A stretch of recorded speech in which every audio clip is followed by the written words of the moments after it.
Welcome to this session on minimizing bias. In this session, you will learn about steps you can take to minimize bias as you research and edit your story. We will also learn how to get familiar with ways of writing more objectively. Mitigating bias in the journalistic or storytelling process. Number one, you need to vet the idea. What might be uncovered? Two, make sure at the outset that you seek out multiple viewpoints. Number three, can the question be answered with verifiable facts? 4. Look for evidence that can challenge, counter, falsify your hypothesis, initial idea, beliefs, and expectations.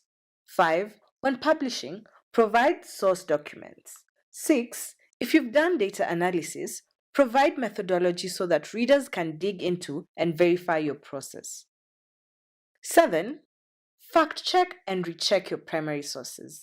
And lastly, whenever possible, involve multiple editors. They should look for claims that are not backed up by evidence, leaps in logic. Now let us look at minimizing bias in writing. Number one, avoid generalizations. Written statements should not state or imply that all or none or always or never assertions. For example, Arkansans are very eco-conscious and vote to pass laws and regulations that help protect the earth. This sentence implies that all people living in Arkansas share this trait, which is untrue. On the other hand, we could say some Arkansans are eco-conscious and have voted to help several laws and regulations pass that help protect the earth. This sentence better acknowledges that the writer is not assuming that all Arkansans share this trait. Next, provide evidence. Support your assertions with resources and research. Do not rely on your beliefs or experiences. We could say, although fishing can be a fun activity for the whole family, almost no women I know went fishing last year. This sentence relies on the author's experiences and is not supported by evidence. On the other hand, the author could say, although fishing can be a fun activity for the whole family, women participated in fishing activities at a lower rate than men in 2019.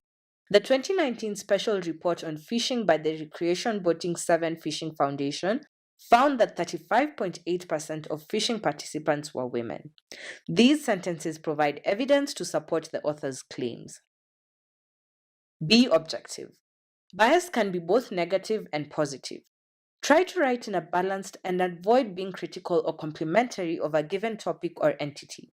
You could say electric cars are superior to combustion engine vehicles in every way. Increased registration fees on electric vehicles unfairly burden electric car owners. Being overly complimentary over electric cars is creating a bias in this piece of writing. On the other hand, we could say electric cars have some advantages over typical vehicles, including low maintenance costs. While it is true that electric vehicle owners avoid contributing to road improvement taxes that are associated with gasoline purchases, the current registration tax cost is higher than what a typical driver would pay in gas taxes on a comparable vehicle. This version is more balanced. Describe people at appropriate levels of specificity. When referring to people, only use descriptive terms when they are necessary for conveying meaning. Be precise without being overly specific.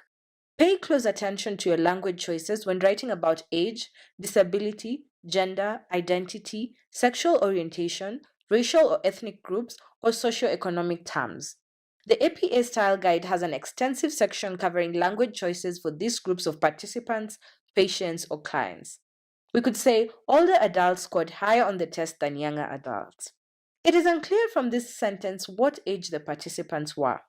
It is better to say participants aged 65 to 80 years old scored higher on the test than participants aged 18 to 30 years old.